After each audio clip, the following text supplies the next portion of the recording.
কয়েকদিনের টানা বর্ষণ ও উজান থেকে নেমে আসা ঢলে রাঙামাটির কাপ্তাই হ্রদের পানি বেড়ে যাওয়ায় কাপ্তাই বাঁধের ১৬টি জলকপাট ৬ ইঞ্চি করে খুলে দেওয়া হয়েছে। আজ সকালে কাপ্তাই জলবিদ্যুৎ কেন্দ্রের বাঁধের ১৬টি স্পিলওয়ে ৬ ইঞ্চি পরিমাণ খুলে দেয় বিদ্যুৎ উন্নয়ন বোর্ড কর্তৃপক্ষ। এজন্য ভাটি অঞ্চলে জরুরি সতর্কবার্তা দেওয়া হয়েছে।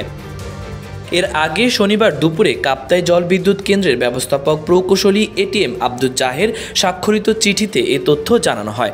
এতে বলা হয়, বৃষ্টিপাত নিবিড়ভাবে পর্যবেক্ষণ করছে জলবিদ্যুৎ কেন্দ্র। হ্রদের পানি আরও বাড়লে বাঁধের ১৬টি জলকপাট খুলে দেওয়া হবে। জলবিদ্যুৎ কেন্দ্রের কর্মকর্তারা জানিয়েছে, গত কয়েকদিন ভারী বর্ষণ ও উজান থেকে নেমে আসা পাহাড়ি ঢলে কাপ্তাই হ্রদে পানি বেড়ে সর্বোচ্চ ধারণ ক্ষমতা বা বিপদসীমার কাছাকাছি এসে পৌঁছেছে। শনিবার বিকাল পর্যন্ত হ্রদের পানির পরিমাণ ১০৭.৬৬ MSL, যেখানে সর্বোচ্চ পানি ধারণ ক্ষমতা ১০৯ MSL। সন্ধ্যা থেকে রাত ১০টার মধ্যে প্রতিটি গেটে ৬ ইঞ্চি করে পানি ছাড়বে কর্তৃপক্ষ।